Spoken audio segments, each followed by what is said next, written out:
주님 다시 오실 때까지 우리 찬양 들으시고 우리 강 시작하도록 하겠습니다.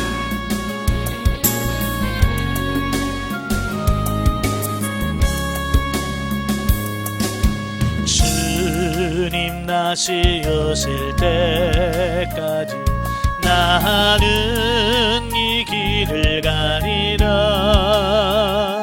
좁은 길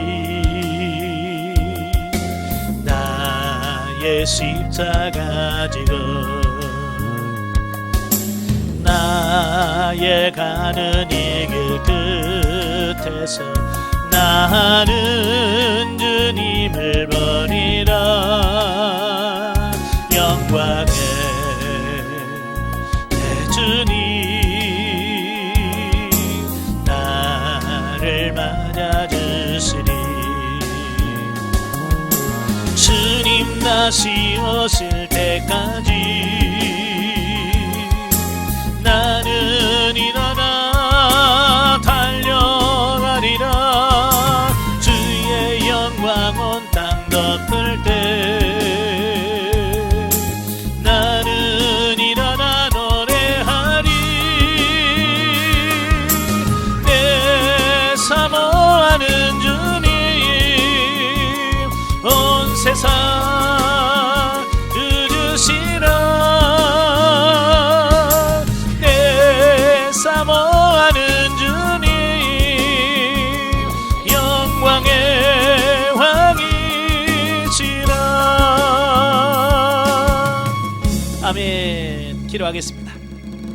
은혜로우신 아버지 감사합니다. 오늘도 귀한 시간 알게 해주시고 우리를 훈련의 장소로 인도하셔서 마태복음 25장의 말씀을 같이 상고하게 하셔서 감사합니다. 오늘도 말씀을 날 때 그 말씀들이 살아있는 말씀이요 생명의 말씀이 될 수 있도록 성령님 도와주옵소서.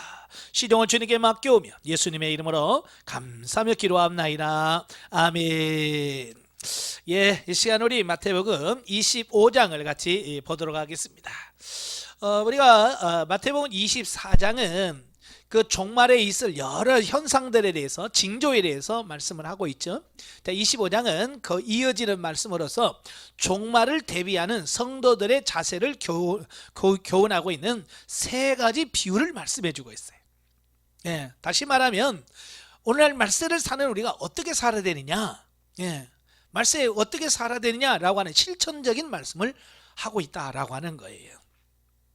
자, 세 가지 비유가 나오는데요. 첫째 1절부터 13절이 열처녀 비유예요. 자, 본문은 일명 열처녀 비유라고 부르는 부분으로서 재림을 준비하는 성도들의 올바른 자세를 말씀해 주고 있어요. 예, 이 열처녀 비유는 당시 그 유대 사회의 그 결혼 풍습을 배경으로 하고 있습니다. 예, 누구나도 다 알고 있는 그 결혼 풍습을 가지고 설명을 해주는 겁니다.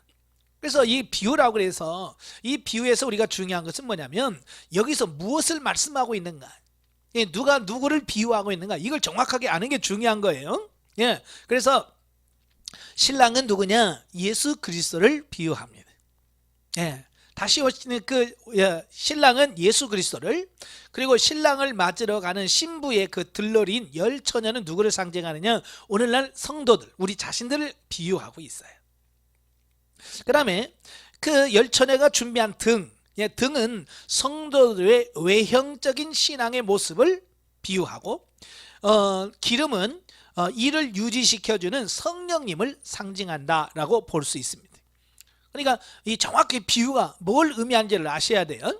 예, 그리고 이 비유에서 열처녀를 슬기로운 5처녀와 미련한 5처녀로 나누는 것은 성도들 가운데서도 그리스도의 재림 때에 어린 양의 혼인잔치에 들어갈 자와 들어가지 못하는, 즉 버림받을 자가 있다라고 하는 것을 보여주기 위함이다. 자, 오늘은 이 말씀을 잘 기억하셔야 돼요. 예, 그러니까 우리는 보통 교회 다닌다, 예수 믿으면 다 혼인잔치에 들어갈 거라고 생각하는데 그렇지 않다라고 하는 거예요. 들어가는 자가 있고 못 들어가는 자가 있다라고 하는 것을 말씀해 주고 있는 거예요. 그러니까 여러분 자신을 점검해 봐야 되겠죠. 예, 내가 과연 들어갈 수 있는 자인가. 예. 한편 여기서 미련한 5처녀들은 등은 준비했지만 기름을 준비하지 못했다고 그랬어요. 자, 여기서 등이라고 하는 것은 뭐냐면 경건의 모양, 경건의 모양은 갖추고 있지만 경건의 능력이 없다라고 하는 것을 디모데후서 3장 5절 바울이 말씀해주고 있거든요. 다시 말해서 이들은 성도로서의 신앙의 겉모습은 있으나 정작 이러한 참신앙을 유지시켜주지는 성령의 역사는 없는 신앙을 가진 자들을 가리킨다라고 하는 겁니다. 그러니까 이 열천의 비유를 보면 오늘날 이 현대인들의 모습을 보게 되고 오늘 우리들의 모습을 보게 돼요. 저는 이 말씀을 볼 때마다 염려가 되는 게 뭐냐면 과연 오늘날 신앙생활을 하는 성도들이 과연 이 기름과 등을 준비할 수 있는가라고 하는 부분이에요.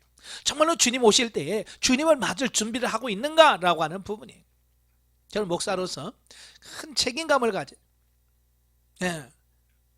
그래서 이 예수 그리스도의 재림을 우리가 맞을 준비를 하는, 그러니까 형식적인 어떤 이런 것만 가지고 있으면 안 되고 진짜 신앙생활을 해야 된다, 이제 그 말씀을 하고 있는 거거든요. 이 열처녀의 비유에서 중요한 것은 뭐냐면 열 또는 다섯이라고 하는 숫자가 아니라 신랑을 기다리는 열처녀가 그 준비 상태에 따라서 둘로 양분된다는 것이에요. 그러니까 이 10명 중에서 물론 여러분 중에서 이제 비율이 달라지겠죠. 어떤 교회는 슬기로운 다섯처녀가 많은 교회가 있는가 하면 어떤 교회는 미련한 다섯처녀가 많은 교회가 있겠죠. 어쨌든 다 들어가는 게 아니라 준비된 자만 들어갈 수 있다, 이걸 말씀하려고 하는 거거든요. 그래서 신랑이 더디 올 때에 신랑 맞을 준비를 철저히 했던 슬기로운 다섯처녀는 혼인 예식에 들어갈 수 있었던 반면에 기름을 준비하지 않은 미련한 다섯처녀는 버림을 받았다라고 하는 겁니다. 근데 여기서 말씀하는 게 뭐냐면 준비. 정말 주님을 맞을 준비가 돼 있느냐, 자, 이 준비가 얼마나 중요한지를 우리에게 말씀해 주고 있는 거예요. 그냥 준비하지 않고 마냥 기다리면 된다, 아니란 말이, 아시겠죠? 준비하고 기다려야 된다. 자, 이걸 말씀해 주고 있어요. 자, 결국 본 비유는 앞장의 그 후반부에 언급한 바 있는 집주인의 비유와 마찬가지로 예수님께서 언제 재림하실지 모르므로 항상 영적으로 깨어서 그리스도의 재림을 기다리되 예수님께서 언제 오시든지 간에 자신 있게 맞이할 수 있도록 만만의 준비를 갖추고 있어야 된다라고 하는 사실을 우리에게 말씀해 주고 있습니다. 아멘. 그러니까 어찌 보면 많은 사람들은 예수님이 언제 오시나, 예수님이 언제 오시는지 그 오시는 시간에 대하여 관심을 많이 가져요. 그래서 저도 이제 종종 그런 질문을 많이 받아요. 목사님, 예수님 언제 오신대요?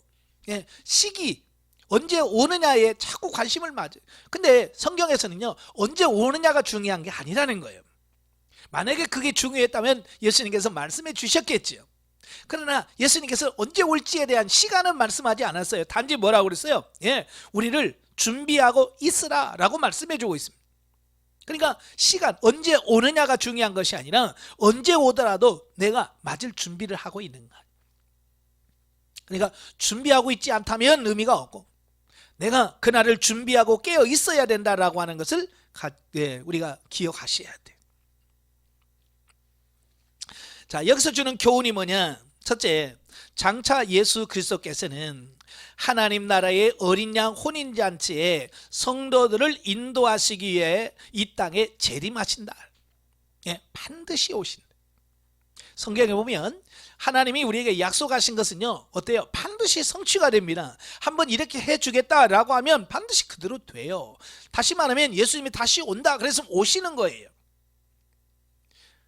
아시겠죠? 예수님이 오신다고 약속했으니까 약속을 지키시는 그 신실한 하나님께서 반드시 오신다.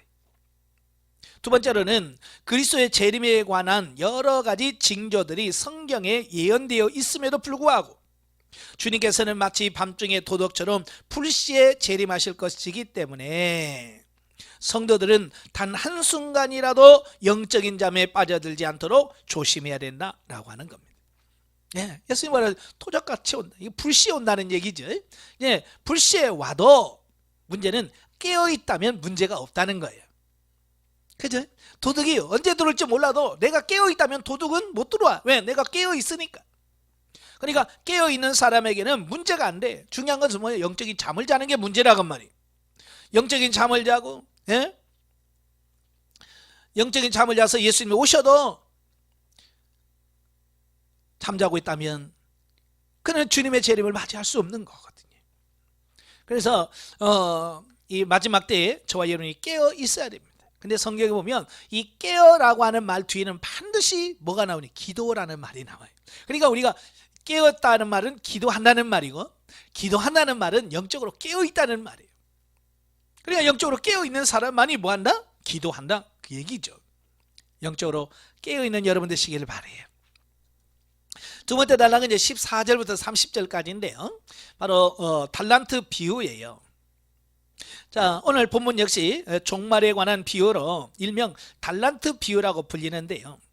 이 앞단락에서 언급한 그 열처녀 비유가 성도들에게 늘 깨어서 그리스도의 재림을 기다리도록 교훈하고 있는 비유라면, 자, 본문에 소개되고 있는 이 달란트 비유는 그리스도의 재림을 기다리는 성도들이 맡은 바 사명에 충성하도록 교훈하고 있다라고 하는 겁니다. 이게 무슨 말이냐면 주님께서 기다리라고 해서 그냥 마냥 기다리기만 하면 되는가라고 하는 부분이에요. 예. 여기서 어떻게 기다려야 되느냐, 자, 이걸 말씀해 주고 있거든요. 예수님 오실 때까지 우리가 어떤 삶을 살면서 기다려야 되냐, 그 얘기거든요. 그래서 달란트는요, 성도들이 하나님께로부터 받은 모든 것을 가리킵니다. 자, 여기는 시간도 포함되고요, 재능과 은사를 나타내는 말로 사용되어집니다. 예, 군뱅이도 기는 재주가 있대요. 그러니까 이 땅에 존재하는 모든 생명체는요, 다 존재하는 이유가 있어요. 존재하는 이유. 그렇다면 그 미물도 존재하는 이유가 있다면 사람 역시도 마찬가지겠죠. 내가 이 땅에 존재하는 이유, 이걸 다른 말로 하면 사명이라고 그래요. 예, 내가 이 땅에서 존재해야 하는 이유, 사명입니다. 그 사명은 누구나 다 있는 겁니다. 그 사명을 얼마나 내가 잘 감당하느냐라고 하는 어떤 이런 부분들이 중요한 거죠. 그래서 제가 언제나 사명을 강의하면서 자신의 사명과 소명에 대한 인식이 분명해야 된다. 근데 많은 성도들이 자기 사명이 뭔지도 모르고 신앙생활을 한다, 그 말이에요. 그러니까 사명을 모른다는 얘기는 결국 왜 사는지를 잘 모른다는 얘기예요. 그러니까 세상 흘러가는 대로 그냥 살아갈 수밖에 없는 거예요. 왜? 사명을 모르니까. 그래서 우리가 분명히 사명감을 갖고 사셔야 됩니다. 자, 그런데 중요한 것은 이 비유를 보면 주인이 종들에게 달란트를 주되 그냥 막 주는 게 아니라 그 사람의 재능대로, 예, 각각의 재능대로 주셨다. 그 사람이 감당할 수 있는 만큼 능력에 따라서 달란트를 주셨다는 겁니다. 그래서 어떤 사람은 5달란트를 할 수 있는 능력이 되면 5달란트, 그게 안 되고 2달란트가 재능의 한계라면 2달란트를, 그 다음에 1달란트를 이렇게 나눠준다라고 하는 겁니다. 그러니까 하나님께서도 각 성도들에게 그의 능력에 맞게 그가 감당할 수 있는 범위 안에서 은사를 주셨음을 의미합니다. 예, 각 사람, 그 사람의 능력에 맞게끔 은사와 능력과 달란트를 다 주신다는 거예요. 하나님은 능력도 안 두고 일시키는 분이 아니에요. 예, 예수님이 마태복음 10장에 봐도 그 12명의 제자를 부르시고 둘씩 짝을 지어서 전도를 내보내시잖아요. 자, 그럴 때 그냥 그들에게 나가 전도해가 아니라 그들에게 뭐예요? 전도할 수 있는 능력을 주신 겁니다. 귀신을 쫓아내고 각종 질병을 치유할 수 있는 능력을 주셨어요. 그리고 나가서 전도하라고 말씀하셨거든요. 하나님은 일 시킬 때는 거기에 맞는 감당할 수 있는 힘과 능력도 다 주시고, 예, 말씀하신다라고 하는 것을 꼭 기억하시길 바랍니다. 자, 그래서 이제 우리도 각자에게 하나님께서 주신 달란트가 있어요. 자, 그 달란트를 가지시고 뭘 해야 되느냐, 성도들에게 여러 가지 달란트를 맡기신 후에 이것을 가지고 예수님의 재림 때까지 지혜롭고 충성되게 잘 사용할 것을 요청하고 계신다라고 하는 겁니다. 그러니까 은사, 달란트 받은 것으로만 끝나는 것이 아니라 왜 주셨을까? 사용하라고, 그걸 통해서 남기라고 주신 거거든요. 예, 물론 이 비유에서 중요한 것은 달란트, 곧 은사의 많고 적음에 있지 않다라고 하는 겁니다. 그죠? 예, 그 사람의 재능에 따라서 5달란트가 합당하면 5달란트, 2달란트가 합당하면 2달란트, 1달란트가 함정이라면 1달란트를 주시는 겁니다. 그러니까 어찌 보면 이 5달란트를 받았느냐 2달란트를 받았느냐 1달란트를 받았느냐가 중요한 게 아니고, 중요한 건 뭐냐면 받은 그 달란트를 어떻게 사용하느냐, 활용하느냐, 이게 더 중요하다라고 하는 거예요. 아시겠죠? 예. 근데 문제는 사람들은요, 자꾸 몇 달란트 받았느냐 여기에 초점을 맞춰. 그래서 우리가 상담을 하면 그러죠. 사명이 뭐래? 몇 단계래? 맨날 그것만 신경 써. 예, 물론 그것도 중요하죠. 예. 그러나 중요한 것은 내게 주신 은사, 내게 주신 달란트가 뭔지를 정확하게 알고 그걸 실행해가고 그 달란트를 활용하는 이 부분이 중요한 겁니다. 이러한 사실은 주인이 종들에게 각각 5, 2, 1달란트를 주고 오랜 후에 돌아와서 회개할 때에 충성되었던 5달란트 받은 종과 2달란트를 받은 종에게는 동등한 대우를 한 것에서 알 수 있다. 예, 그러니까 많이 주신 자는 많이 요구하고 적게 준 자는 적게 요구한다는 겁니다. 그러니까 중요한 것은 뭐냐면 얼마나 충성되게 일했느냐. 그래서 이 주인이 돌아와서 종들을 칭찬하는 내용을 보면 5달란트를 남긴 자도 2달란트를 받는 자도 똑같아. 만약에 이 1달란트 받은 자가 열심히 일해서 다시 1달란트를 남겼다면 똑같은 동일한 축복을 칭찬을 해 주었을 거예요. 근데 문제는 뭐냐면 이 1달란트 받은 자가 땅에다 묻어두고 활용하지 않았다는 거예요. 그래서 그는 책망받은. 반대로 5달란트 받은 자가 땅에 묻어뒀다면 어떡할까요? 네, 1달란트 받은 자가 받았던 책망을 그대로 받겠죠. 그러니까 몇 달란트를 받았느냐가 중요한 것이 아니고 어떻게 충성되게 일해서 얼마를 남겼느냐라고 하는 것이 더 중요하다는 바로 이제 그런 내용이에요. 아멘. 예. 다시 말해서 5달란트 받은 종과 2달란트 받은 종은 각각 받은 달란트의 양은 달랐지만 그것을 가지고 열심히 가서 충성하여 이윤을 남긴 면에서는 같았다. 따라서 주인은 충성스러운 2 종을 동등하게 대우하신 것이다. 그와 같이 하나님은 받은 은사의 대소에 관계없이 맡겨진 일에 충성하는 성도들에게 동일한 하늘의 상급을 베푸실 것이다. 아멘. 예, 그러니까 남들과 비교하지 말라고 말이에요. 예. 보통 많은 분들, 저분은 이렇게 재주가 많은데 나는 왜 이렇게 재주가 없나요? 예, 그 사람은, 많은 사람은 많이 받은 사람이에요. 그럼 많이 받은 대로 충성해야 되고 적게 받은 자는 적게 받은 대로 충성하면 되는 거예요. 예. 그러니까 남이 받은 거 중요한 게 아니라 내가 얼마를 받았고 내가 얼마나 충성히 일하는, 이게 중요한 거거든요.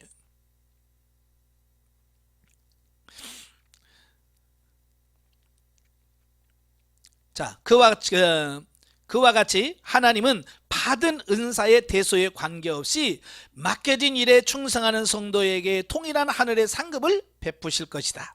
아멘. 자, 반면에 완악하고 게을렀던 1달란트 받은 종은 그가 받은 1달란트마저 빼앗기고 바깥 어두운 데로 쫓겨나고 말았다. 이는 그가 능력이 없었던 까닭이 아니라 게을러서 주인의 일에 충성스럽게 감당하지 못했기 때문이라는 겁니다. 그러니까 1달란트 받았기 때문에 그런 억울함을 당하는 게 아니고 게으르고 나태해서 일하지 않고 남기지 않은 것에 대한 징계예요. 아까도 말했지만 1달란트 받은 자가 열심히 내서 2달란트로 가지고 주님 앞에 가면 동일한 칭찬을 받았을 거예요. 그럼 왜 그 사람은 1달란트만 줍니까? 예, 아까도 말했죠. 각 사람의 재능에 따라 그 사람이 감당할 수 있는 수준에 따라서 주시기 때문에 그런 거예요. 그러니까 왜 나는 적게 줘요 많게 줘요가 아니라 내가, 하나님께서는 내가 감당할 수 있다고 보셨기 때문에 이만큼 주셨구나. 자기 능력의 한계치를 이해하라 그 말이에요. 아시겠죠? 그래서 하나님께서 나에게 이렇게 큰 일을 맡겨주신 것은 내게 그런 달란트를 주셨구나. 그래서 최선을 다하며 섬기는 여러분들이셔야 돼요. 자, 마찬가지로 자, 마지막 때에도 하나님의 일꾼으로 부름받았으나 그 일을 충성스럽게 감당하지 못한 자는 불신자와 동일하게 심판의 형벌을 받게 될 것이다. 그러므로 본문은 그리스도의 재림을 기다리는 성도들에게 각자 맡겨진 사명에 충성하는 자들이 되어야 될 것을 교훈하고 있다라고 하는 겁니다. 아멘. 예. 그래서 이 땅에 사는 동안 최선을 다하고 충성을 다하는 저와 여러분들이 되어야 될 줄 압니다. 그리고 이 달란트라고 하는 부분은 그냥 달란트라고 해서 그냥 저절로 되는 건 아니에요. 뭐든지 연습하고 훈련해서 내 것으로 만드는 이런 작업들을 하셔야 돼요. 예를 들어서 하나님께서 너 피아니스트로 하나님의 영광을 돌리고 오라 라고 하는 달란트를 주셨다고 칩시다. 그런데 태어나서 한 번도 피아노를 안 쳐. 그러면 그 사명 감당할 수 없잖아요. 그죠? 또 피아노를 쳤다고 치시죠. 게을러서 연습을 안 해. 그러면 그 좋은 달란트를 하나님께서 받았지만 내가 연습하지 않으면 그만큼의 실력을 발휘할 수가 없겠죠. 그래서 하나님께서 주신 달란트를 열심히 개발하고 또 활용함으로써 더 잘 활용할 수 있도록 계속해서 훈련하고 개발하는 이런 것은 필요해요. 자, 세 번째 단락은 31절부터 46절까지인데요. 양과 염소의 비유에 대한 말씀이에요. 자, 그리스도의 재림을 예비할 것을 교훈한 그 열처녀 비유와 또 주님의 재림 때까지 맡겨진 일에 충성할 것을 교훈한 달란트 비유에 이어서 자, 보면은 종말 비유의 결론에 해당되는 부분인데요. 일명 양과 염소의 비유다라고 불립니다. 자, 이러한 양과 염소의 비유는 예수님의 재림 후 그리스도께서 행하실 심판의 기준이 무엇인지를 보여주고 있습니다. 그냥 예수님의 재림, 오셨네 끝나는 게 아니라 예수님이 오시면 왜 오셔요? 예수님의 초림은 죄인인 우리를 구원하시려고 오세요. 그죠? 초림하시는 목적은 죄에 빠진 우리를 구원하시려고 와요. 그럼 재림은 뭡니까? 재림은 심판하시기 위해서 오셔요. 그래서 초림은 구속주로서의 오심이라면 재림은 심판주로서의 오심이라는 말이에요. 그래서 성도들로 하여금 사랑을 실천하는 것이야말로 주님의 재림을 가장 훌륭하게 대비하는 방법이라는 사실을 강조하고 있어요. 그러니까 여기서 우리에게 하나님의 그 구원의 그 칭찬, 심판을 통과할 수 있는 방법이 뭐냐? 적극적인 사랑의 실천이에요.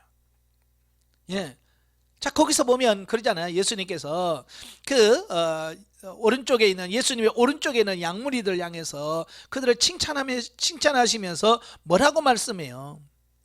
너희는 내가 줄일 때에 너희가 먹을 것을 주었고 목마를 때에 마실 것을 마시게 하였고 나그네 되었을 때 영접했고 내가 헐벗을 때 옷을 입혔고 병들었을 때 돌보았고 옥에 갇혔을 때 와서 보았느니라. 이거 뭡니까? 이 땅에서 적극적으로 나의 도움이 필요한 사람들을 찾아가서 사랑을 실천하는 바로 그런 내용 아니겠습니까? 그지? 사랑을 실천하는 거예요. 그러나 반면에 염소들은 뭐예요? 너희는 그러지 않았다는 거예요. 자, 그럴 때 양에 있는 사람들이 와서 묻죠. 내가 언제 그랬습니까? 내가 언제 그랬어요? 라는 질문을 합니다. 그죠? 우리는 그런 일이 없어요. 근데 주님께서 뭐라고 말씀합니까? 어느 때에 어느 때든지 너희 형제 중에 지극히 작은 자 하나에게 한 것이 곧 내게 한 것이다. 이 굉장히 중요한 거예요.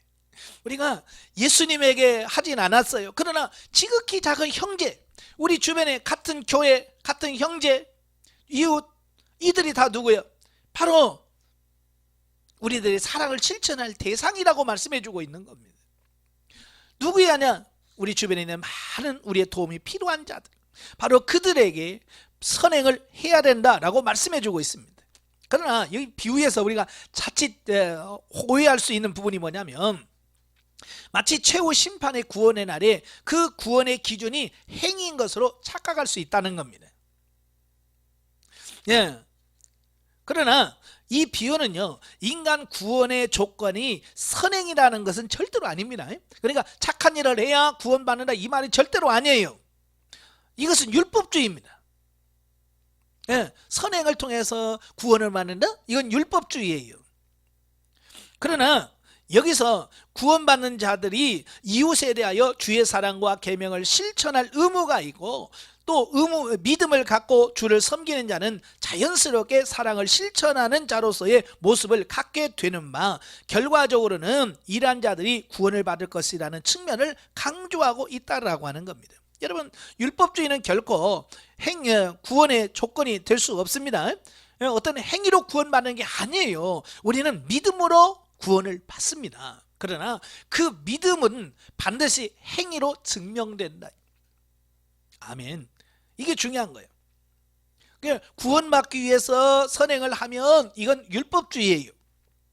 그러나 내가 구원받았기 때문에, 하나님의 자녀가 되었기 때문에 선을 행하는 것은 이건 당연한 거고요, 마땅한 거다라고 말씀하고 있는 겁니다. 도리어 행하지 않고 선을 행하지 않는 그 자체가 뭐예요? 그게 문제인 거죠. 특히 종말을 대비하는 성도가 현실 도피적이고 이기적인 기복신앙에 빠지는 위험과 어리석음을 경고하고 있다라고 하는 겁니다. 제가 누차 강의하면서 말씀드렸죠. 이 기복신앙은 우리를 영적으로 성장하는데 굉장히 방해가 된다고요. 근데 오늘날 많은 성도들은요, 심지어 영성훈련 받으면서도 뭐라 그래요? 언제 복이 오냐, 얼마나 복을 받냐, 자꾸 이 받을 복에다가 초점을 맞춰요. 여러분, 받을 복에 초점을 맞추면 안 됩니다. 아시겠죠? 예. 우리가 기복신앙으로 갈 것이 아니고, 여기서 내가 하나님을 믿는 자로서, 구원받은 자로서 마땅히 살아야 될 삶이 뭐예요? 그게 선행이에요. 그러니까 예수 믿은 자로서, 구원받은 자로서 내게 주어진 사명과 달란트를 가지고 열심히 섬길 수 있는 그런 삶이 되셔야 돼요. 한편 본문의 비유는 앞단락에서 언급된 달란트 비유의 내용을 보다 구체적으로 설명해 주는 역할도 하는데요, 결국 하나님께서 우리들에게 허락하신 재능과 은사들이란 성도들의 관심과 도움을 필요로 하는 이웃들을 위하여 사용되어야 한다라고 하는 것을 말씀해 주고 있습니다. 그러니까 이 말이 무슨 말이에요? 이기적이면 안 된다. 자기 자신만을 위해서 살면 안 된다. 그 얘기를 하고 있는 거예요. 진정 그리스도의 재림을 대비하는 성도들의 충성은 이웃에 대한 사랑의 실천을 통해서 입증되고 성취될 수 있다라는 겁니다. 아멘. 예, 결국 내가 얼마만큼 이웃에게 사랑을 실천하느냐, 이게 결국 중요한 거예요. 근데 우리가 그게 안 된단 말이에요. 성장을 해서도 이게 안 돼. 여전히 자기 먹고 자기 사는 여기다가 초점 맞춘다 그 말입니다. 왜? 우리 가치관이 안 바뀌니까. 그러니까 성장을 해서 수료를 했다고 하지만 삶이 나오지 않으면 의미가 없는 거예요. 사는 데까지 가야 돼. 실천하는 데까지 가야 됩니다. 그러니까 오늘날도 마찬가지죠. 얼마나 돈을 많이 벌고 뭐 하느냐, 이게 중요한 게 아니에요. 얼마만큼 하나님의 뜻대로 활용했는가, 이게 중요한 거예요. 근데 오늘날은 뭐예요? 다들 얼마나 모았냐, 재산이 얼마나 늘었냐, 여기다가 자꾸 초점 맞춰요. 그건 아닌 거예요. 자, 여기서 주는 교훈이 뭐냐? 첫째, 이웃에 대한 성도의 사랑은 복잡한 이론이나 시끄러운 구호가 아니라 구체적이고 실제적인 도움과 배려를 의미한다라는 거. 그러니까 우리가 보통 이웃사랑 그래 막 거창한 걸 생각한다 그 말이에요. 근데 오늘 본문에 보면 그런 거창한 게 아니에요. 뭐라고 되어 있어요? 여기가 줄일 때 먹을 것을 주고, 목마른 자에게 마실 것을 주고, 헐벗은 자에게 옷을 주고, 병든 자를 찾아가 돌봐주고, 옥에 갇혔으면 찾아와서 보는 겁니다. 뭐 어려운 거 있어요? 없죠. 그냥 실천하는 거예요. 그러니까 어떤 거창한 구호나 어떤 추상적인 게 아니라 실질적이라면 실질적. 그리고 두 번째로 결코 선행을 통해서 구원에 이르는 것이 아니지만 구원에 이를 만한 믿음을 지닌 자는 반드시 선한 행실이 수반되는 삶의 모습을 보여야 된대. 예, 야고보에서 분명히 말씀했잖아요. 예, 행하면은 믿음은 죽은 것이다. 영혼 없는 몸이 죽은 것처럼 행하면은 믿음은 죽은 것이다. 그래서 우리가 내가 영이 살아있다, 뭐예요? 실천하는 거예요. 삶을 통해서 보여주는 겁니다. 자, 영적 예를 보죠. 자, 열처녀 비유는 우리가 영적으로 성숙하여도 지속적으로 순종하여 성령 충만한 기름으로 채우지 않으면 주님 오시는 날 부끄러움을 당하게 된다는 것을 의미한다. 그랬습니다. 예, 우리가 영적으로 성숙했다, 성장해서 수료했다고 해서 우리가 기도하지 않으면 기름 준비 안 됩니다. 기름 없어요. 기름은 성령님이라고 그랬어요. 여러분, 성령의 충만함은 뭘로 이루어져요? 그냥 기도로 이루어집니다. 기도라는 통로를 통해서 성령이 임하시고 성령의 충만함이 내 안에 이루어지는 겁니다. 그러니까 여러분들에게 계속 제가 기도해라 5시간씩 기도해야 된다라고 하는 이유는 뭐예요? 어떤 기도에서 응답받고 문제가 해결받는 게 목적이 아니고, 예, 성령의 기름을 충만히 채우는 방법, 내 영이 충전되는 방법이 기도 외에는 없어요. 참 이렇게 보면 그래요. 훈련받는 초기에는 열심히 기도하셔요. 예, 막 5시간 채우려고 몸부림칩니다. 근데 문제는 뭐냐? 수료하고 나서 기도 안 해. 예, 수료하고 나서 기도 안 해요. 그럼 뭐라고 그래요? 성장했으면 기도할 필요 없다는 그런 이상한 말들을 한다니. 아니에요. 성경 어느 곳을 봐도 어릴 때만 기도하고 성장하면 기도하지 말라는 법 없어요. 성경에는 항상 기도하라. 예, 쉬지 말고 기도하라. 그래서 우리가 성장하면 할수록 기도 시간 줄면 안 됩니다. 근데 이상하게 수료하고 나면 기도 시간이 점점 줄더라고요. 예, 그래서 수료하고서 영적인 삶을 살지 못하는 이유는 기도 쉬기 때문에 그래요. 그래서 기도 쉬지 말고요, 항상 기도하는 여러분 되시길 바라요. 자, 따라서 영적으로 성숙하여도 영적인 보화, 순종과 말씀으로 채우지 않으면 영적인 기갈을 맞게 된다. 제가 수료하신 분들하고 이런 대화를 해보면 그분들이 한결같이 말하는 게 뭐냐면, 예, 수료하고 나서 어느 정도의 기갈, 영적인 곤고함이 찾아온다는 거예요. 저도 경험했고 또 많은 분들이 경험을 하고 있어요. 그러니까 뭔지 모르는 허전함, 뭔지 모르는 어떤 불안, 뭔지 모르는 말로 표현할 수 없는 뭔가 이렇게 채워지지 않는 갈급함이 있어요. 왜? 채워지지 않으니까. 영적으로. 여러분도 그런 영적인 갈급함 속에서 헤매지 마시고 기도 쉬지 말고 끝까지 기도하셔서 항상 성령 충만하시는 여러분 되시기를 바라요. 14절부터 31절에서 달란트 비유는 하나님은 각기 재능을 주셨는데 그에게 맡겨주신 영혼을 양육하고 은혜로 받은 은사와 달란트를 주의 뜻대로 활용함으로 열매를 맺을 때 하나님께 인정받는 자가 된다는 것을 보여주고 있습니다. 여러분이 주신 달란트가 뭔가요? 그 달란트를 잘 활용할 수 있기를 바라요. 32절에서 나오는 양과 염소의 비유는 하나님께 절대적으로 순종하는 자와 말씀을 듣고 방관하는 자를 비유한 말씀이다. 예, 그러니까 양과 염소의 차이는 뭐냐면 말씀을 듣고 끝나면 염소고 말씀을 듣고 그대로 산 사람은 양이 되는 거예요. 그러니까 얼마만큼 순종하느냐, 이게 굉장히 중요한 거겠죠. 예, 순종하셔야 돼요. 우리는 끝까지 양의 위치에서 우리 생이 다하는 날까지 충성하는 자가 되어야 될 것이다. 아멘. 예, 끝까지 충성하시길 바라요. 자, 마지막으로 구속사적 이해, 계시발전사적 이해를 보시면 오늘은 이 결혼이라고 하는 부분을 가지고 같이 한번 말씀을 나누겠습니다.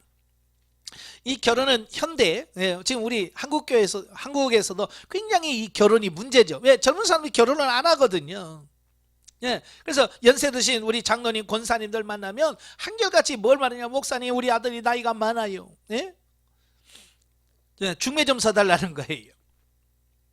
예, 그래서 이 자녀들이 결혼하지 못하면 부모님들이 얼마나 그것 때문에 속 터지게, 예, 속 터지며 고민을 많이 하는지 모릅니다.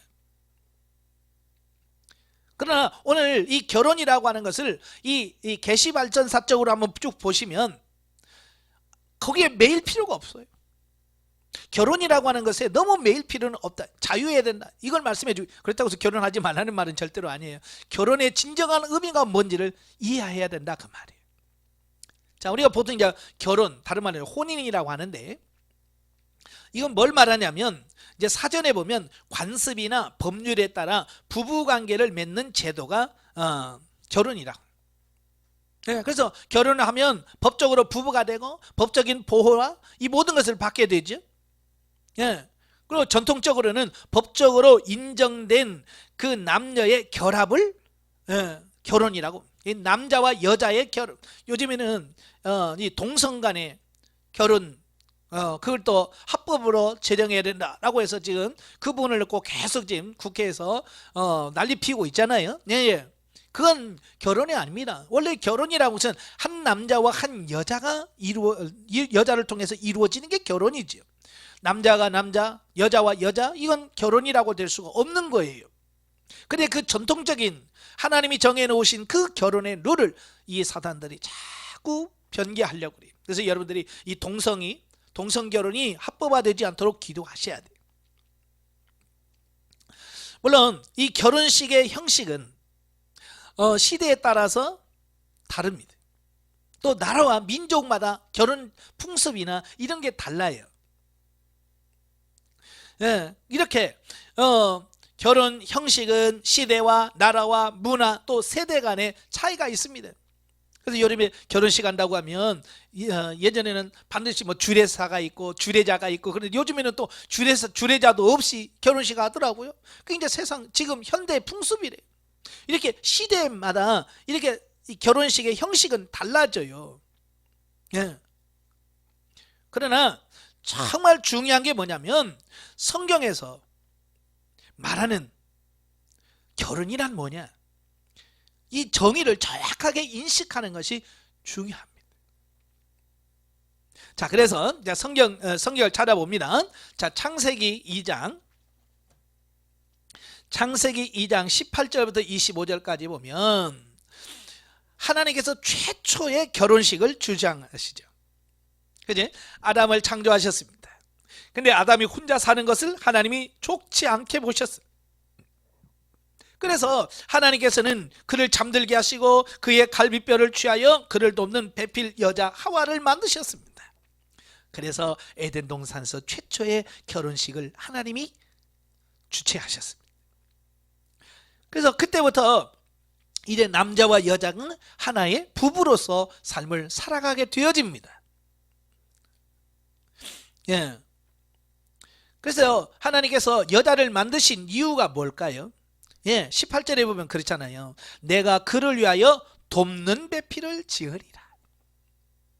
아담 혼자는 완벽하지 않아요. 불완전합니다. 그래서 그를 돕기 위한 배필로 하와를, 여자를 만드신 거예요. 그래서 남자로서는 불완전하지. 예, 그러나 여자를 만들으심으로 말미암아서 그 불완전한 부분을 완전하게 만드시는 것이 하나님의 뜻이다. 자, 창세기 1장 26절부터 보시면 우리 인간들에게 특별한 사명을 주셨어요. 그러니까 27절에 보면 하나님이 자기 형상 곧 하나님의 형상대로 사람을 창조하시되 남자와 여자를 창조하시고 하나님이 그들에게 복을 주시며 하나님이 그들에게 이르시되 생육하고 번성하여 땅에 충만하라. 땅을 정복하라. 바다의 물고기와 하늘의 새와 땅에 움직이는 모든 생물을 다스리라. 자, 여기서 하나님께서 왜 남자와 여자를 창조하셨을까요? 예, 생육하고 번성하기 위해서. 이 땅에서는 생육하고 번성하는 부분이 이루어져야 돼. 그래서 이 생육하고 번성하려면 반드시 남자와 여자가 결혼을 해야 돼. 남자가 남자와 결혼해서는 생육할 수가 없어요. 여자와 여자가 결혼해서는 생육할 수가 없습니다. 번성할 수가 없어요. 이건 하나님이 정해놓은 룰이에요. 그래서 반드시 결혼은 남자와 여자가 해야 된다. 이건 창세 때부터 하나님이 정해놓은 법칙이고요. 그 법이 계속 역사를 거듭해서 계속 지금까지 이어지고 가고 있습니다. 물론 아까도 말했죠. 결혼 풍습, 관습 이런 것은 계속 시대가 따라서 달라진다고요. 옛날에 우리 어렸을 때 보면 전통 결혼식을 많이 했어요. 신랑 신부가 꽃갈 쓰고 막 하는 거. 물론 지금도 전통 결혼식을 하는 분도 계시지만 지금은 대부분 예식장에서 이렇게 진행을 하잖아요. 자, 이런 방식은 달라. 그래도 어때요? 하나님이 정해놓은 창세 때 정해놓은 그 법칙에 의해서 한 남자와 한 여자가 결혼을 해서 가정을 꾸리는 것 지금까지 쭉 이어져 가고 있어요. 이건 육신적 차원에서의 결혼이에요. 그런데요, 이 호세아서를 보면 이 결혼은 우리가 당연히 결혼하면 한 남자 여자 이게 만나서 하는 것이다 라고 우리는 결혼 그것만 생각할 수 있습니다만은 이 호세아서 2장 14절부터 20절에 보면 하나님께서 뭐라고 말씀하냐면 16절에 보면 여호와께서 이르시되 그날에 내가 나를 내 남편이라 일컫겠고 다시는 내 발이라 일컫지 아니하리라 그랬어요. 갑자기 호세아서가 뭐라고 하냐면 하나님이 우리의 남편이 되신다라고 표현합니다. 물론 또 예레미야에서도 내가 너의 남편이 되었어도 너희가 나에게 불순종했다라고 하는 말씀을 하거든요. 그러니까 성경에서는 호세아뿐만이 아니라 예레미야에서도 하나님이 우리의 남편이라고 하는 이게 그냥 단순히 남자 여자가 만나서 남편 아내라는 그런 부분이 아니라 이제 이 결혼의 개념이 남자와 여자의 결혼 개념을 뛰어넘는 새로운 제도가 이루어질 것이라고 하는 계시 발전사가 이루어질 것이라고 하는 말을 호세아에서 이미 보여주고 있어요. 이때만 해도 결혼하면 무조건 남자 여자 결혼하는 이것만 생각했어요. 그러나 예레미야나 호세아를 통해서 뭘 말한다고요? 이제 하나님과 하나님은 우리의 남편이 되고 우리는 하나님의 아내가 되는 이런 영적인 관계를 설명해 주고 있고요. 이 결혼의 개념이 바뀌어질 것이다 라고 하는 것을 보여주고 있습니다. 이제 신약시대에 와서 예수님의 말씀을 통해서 이 부분을 완전히 재정립을 합니다. 그렇다고 해서 육신적인 결혼은 무시하고 이건 무효야, 육신적인 결혼은 필요 없어, 이게 아닙니다. 육신적인 결혼도 지금도 해야 돼요. 자녀들이 계속해서 남자 여자가 만나서 결혼해서 가정을 이루고요, 자녀를 생육하고 번성하는 이거는 계속해서 해야 돼요. 그러나 거기서 머물면 안 된다는 거예요. 자, 육신적인 결혼 중요합니다. 그래서 요한복음 2장 1절부터 쭉 보면 예수님께서 이 땅에 오셔서 최초의 기적을 행하시는 게 어디서 행하시냐? 가나 혼인잔치에서 물이 변하여 포도주가 만드는 기적을 행하셔요. 자, 여러분, 육신적인 결혼이 만약에 육신적으로 결혼하는 것이 나쁘다, 안 좋다, 이건 해서는 안 된다라고 한다면 만약에 예수님께서 그 말씀을 하셨을 거고 그 결혼식에 가서 그렇게 축복하지 아니하시고 물로 포도주를 만들지 않으셨을 거예요. 그러나 예수님은 육신의 결혼 반대한 거 아닙니다. 육신적으로 결혼하면 지옥과 이거 아니에요. 예수님도 축복하셨어요. 그리고 그 가정이 행복하기를 원하는 마음으로 물론 포도주를 만들어서 그 잔치가 잘 이어지도록 만들었습니다. 이 말은 뭐예요? 육신적인 결혼도 하나님 앞에서 축복이고 좋은 일이다, 이걸 얘기하고 있는 거예요. 자, 그러나 거기서 머무면 안 된다는 겁니다. 중요한 말은 그냥 육신적인 결혼으로서 우리는 결혼했으니까 끝, 이게 아니라는 얘기예요. 그보다도 더 중요한 얘기가 있다는 얘기예요. 그게 오늘 본문 마태복음 25장의 비유에서 말씀해 주고 있습니다. 열처녀 비유에서 바로 그걸 말씀해 주고 있습니다. 단지 이제 예수님이 보시는 결혼은 단순히 남자가 여자가 만나서 가정을 꾸리는 걸 결혼이라고 거기서 그 수준에서 머무는 것이 아니라 그 이상 다시 말하면 주님은 우리의 신랑이고 우리는 그의 신부로서의 이 관계를 설명해 주고 있는 거예요.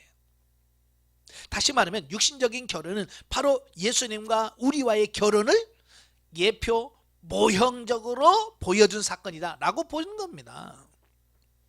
예. 다시 말하면 우리의 가치관의 변화를 말하는 겁니다. 그래서 마태복음 24장 마태복음 24장 38절부터 39절에 보면 그 마지막 때에 있는 여러 가지 현상들을 보면서 뭐라고 말씀하냐면, 예? 노아 홍수 전까지만 해도 뭐래요? 38절 보면 홍수 전에 노아가 방주에 들어가던 날까지 사람들이 먹고 마시고 장가가고 시집가고 있으면서 홍수가 나서 그들을 다 멸하기까지 깨달지 못하였으니 인자의 임함도 그와 같으리라. 자, 노아, 예수님께서 하나님께서 노아에게 방주를 만들어라. 홍수로 심판하겠다. 그래서 노아는 방주를 만듭니다. 근데 사람들은 뭐 한다고 그랬어요? 그래서 먹고 마시고 장가가고 시집가고. 영적인 의미를 전혀 이해하지 못했다는 거예요. 예, 그래서 그들은 뭐요? 그저 장가가고 시집가는 일에만 집착하고 있다는 것을 말씀해주고 있습니다. 조금 전에 말씀드렸죠. 이 결혼이라는 것은 하나님과 우리와의 영적 결합을 하나의 모형과 예시로 실제로 우리의 삶을 통해서 알아지고 깨달아지는 이 부분을 말씀하려고 하시는 겁니다. 그러니까 성경에서는 계속해서 뭐라고 그래요? 신랑은 예수 그리스도고 우리는 신부다. 그걸 설명하고 말씀하고 있잖아요. 이 비유를 통해서 가치관의 결혼이라고 하는 가치관의 변화를 우리가 인식하셔야 돼요. 근데 여전히 오늘도 많은 부모들은 시집가고 장가가는 못 가는 이것만 속상해. 우리 딸이 몇 살인데 우리 아들은 몇 살인데 장가를 못 갔다. 여기다 이 장가가지 못하고 시집가지 못하는 이 부분에 대한 초점을 맞춰서 너무 거기다 한탄하는데요. 그게 중요한 게 아니에요. 이제 결론은 나중에 말씀드리겠습니다만은 진짜 결혼, 하나님께서 결혼을 말씀하는 이유가 뭐냐를 나중에 말씀드릴 거예요. 자, 바로 육신의 결합이 결혼이 아니라 주님과의 영적인 결합이 결혼이라는 거예요. 자, 이걸 말씀하고 있는 겁니다. 이런 예수님의 가르침을 가장 잘 깨달은 사람이 누구냐면 사도 바울이에요. 사도 바울이에요. 그래서 그가 고린도전서 7장에서 결혼에 대하여 쭉 설명합니다. 예, 결혼에 대해서 쭉 설명하면서 뭐라고 그래요? 예? 차라리 이제 나처럼 결혼하지 않고 그냥 사는 것이 좋다. 그냥 지내는 게 좋다. 지금까지는 뭐였어요? 예, 결혼해야 된다. 당연히 결혼해야 되고 당연히 시집을 가야 된다라고 생각한 겁니다. 그런데 사도 바울은 뭐라고 그래요? 7장 8절에 내가 결혼하지 아니한 자들과 과부들에게 이르노니 나와 같이 그냥 지내는 것이 좋으니라. 사도 바울은 결혼하지 않고 그의 평생 주님을 위해서 헌신한 사람이에요. 베드로 같은 경우는 이미 결혼했어요. 예, 결혼했기 때문에 그는 결혼해서 그의 아내와 같이 전도 여행도 떠나고 그랬어요. 그러나 바울은 결혼하지 않았기 때문에 그는 아내와 동행하지 않았습니다. 왜? 결혼하지 않았으니까. 그렇다고 해서 바울이 나는 장가도 못 가고 서럽다 그랬어요? 예수님도 33살에 돌아가셨는데요, 그때까지 결혼 안 하셨습니다. 만약에 결혼이 필수라면 예수님도 결혼을 하셨을 거고 바울도 결혼을 했을 거예요. 근데 안 했단 말이에요. 이게 뭐냐? 결혼이 진짜 의미하는가 뭔지를 정확하게 예수님도 아셨고 바울도 알았기 때문에 그가 결혼을 하지 않은 거예요. 다시 말하면 바울이 이제 결혼관에 대해서 말씀해 주는데요, 육체의 결혼보다도 주님과의 결합이 더 중요하다. 아멘. 예. 그러니까 육체가 서로 남녀가 만나서 결혼하는 것도 중요하지만 정말 중요한 것은 하나님과 나와의 영적인 결합이에요. 하나님이 나의 남편이 되고 우리가 그의 신부가 되는 이 부분이 훨씬 더 중요하다. 이걸 말씀해 주려고 하는 거예요. 그래서 바울은 말로만 하는 것이 아니라 실제로 자기가 결혼 안 해. 결혼 안 하고 평생 혼자 살면서 그것을 실천하는 겁니다. 그래서 지금도 바울을 아이고 장가도 못 간 불쌍하다 그렇게 말하고 있지 않아요. 예.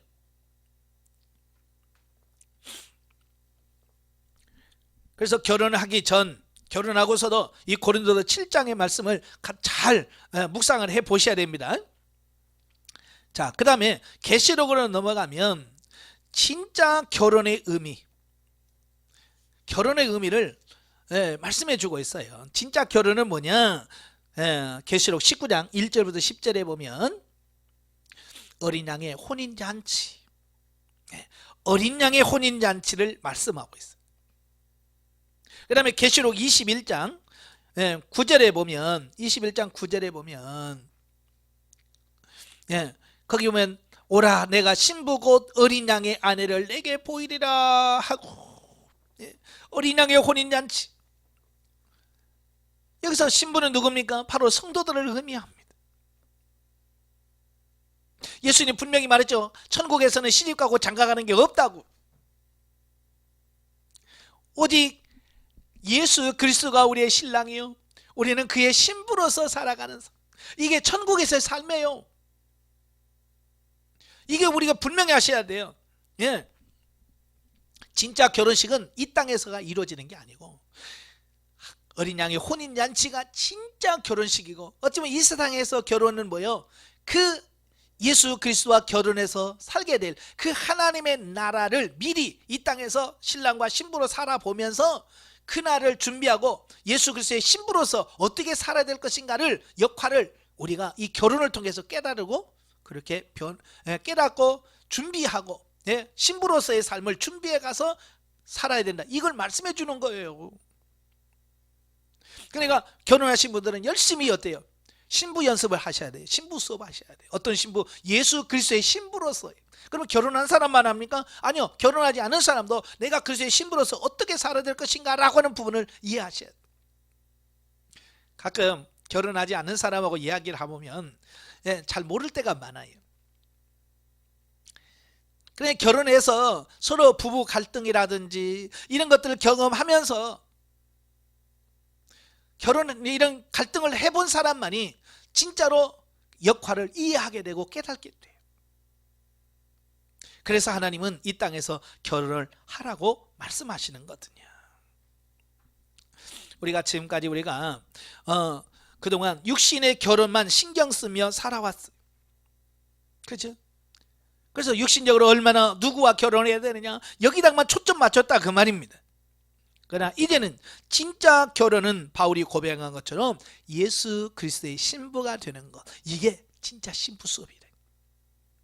자, 결론을 내리겠습니다. 자, 결혼은 단순한 남녀의 결합이라고 하는 전통적인 가치관에서 벗어나야 된다. 물론 육신적으로 결혼해야 됩니다. 열심히 결혼해야 돼요.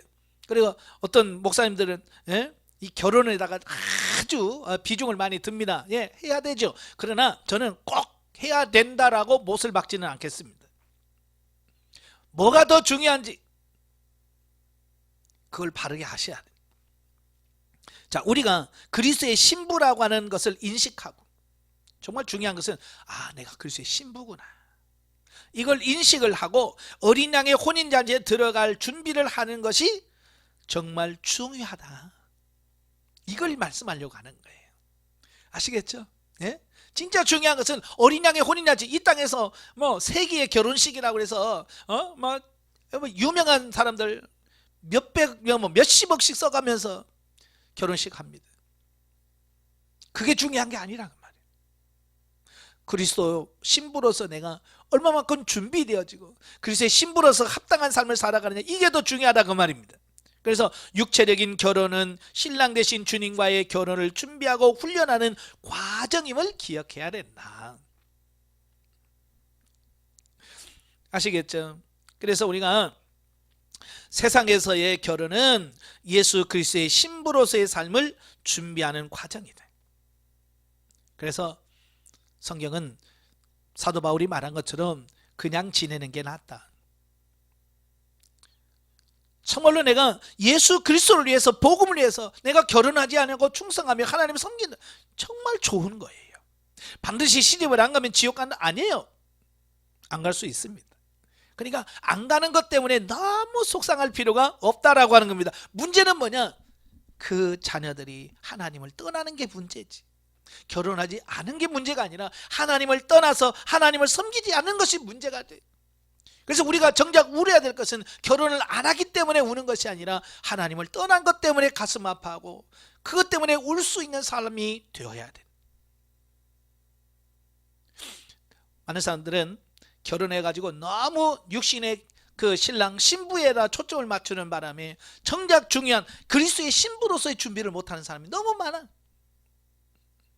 사도 바울이 그랬잖아요. 왜 결혼하지 말라고 하냐? 결혼하면 신부 여성은 남성에다가 너무 비유 맞춘이라고 신앙생활을 못합니다. 여성은 남성에, 남성은 여성에다가 그 비유 맞춘이라고 정작 나의 신부 대신 신랑 대신 예수 그리스도를 섬기는데 등한히 합니다. 이건 바른 결혼 관계가 아니라는 거예요. 물론 육신의 남편을 잘 순종해야죠. 육신의 아내 사랑해야죠. 그것은 서로 사랑하면서 뭐요? 그리스도의 신부되는 연습을 하는 거지. 그게 목적은 아니거든요. 어쨌든 이 결혼이라고 하는 이 부분을 다시 한번 생각해 보시고요. 과연 내가 그리스도의 신부로서 합당한 삶을 살고 있는가? 내가 그리스도의 신부로서 준비되어지는 삶을 살고 있는가? 이 부분을 다시 한번 점검해 보시고 하나님 앞에 부끄럽지 않은 신부가 되길 주님으로 축원합니다. 기도하겠습니다. 은혜로우신 아버지, 하나님께서 창세 때부터 남자와 여자를 지으시고 결혼의 한 가정을 이루게 하셔서 계속해서 생육하고 번성하라고 말씀하셨습니다. 그래서 지금까지 결혼이라고 하는 부분이 이어집니다. 그러나 정말 중요한, 정말 우리의 결혼식은 육신의 결혼식이 아니라 하나님이 나의 남편이 되고 우리는 그의 신부가 되는 이 진짜 하늘나라에서의 혼인잔치가 진짜라는 사실을 인식하게 하옵소서. 우리가 이 땅에 살면서 우리가 혼인하면서 서로 남자와 여자, 남편과 아내로 살면서 역할을 잘 감당케 하옵시며 이 훈련을 통해서 그리스도의 신부로서 잘 준비되어지는 우리가 되어지게 하옵소서. 육신의 남편도 섬기지 못하면 영적인 남편인 예수 그리스도 섬길 수 없습니다. 육신의 아내 사랑할 수 없다면 육신의 영혼의 신부 되신 예수님을 사랑할 수가 없습니다. 우리가 열심히 부부 생활을 통해서 사랑을 깨닫고 서로 순종을 배우고 그래서 그리스도의 신부로서 완벽하게 준비해가는 우리 모두가 될 수 있도록 도와주시옵소서. 예수님의 이름으로 감사하며 기도합나이다. 아멘. 하나님 건드립니다.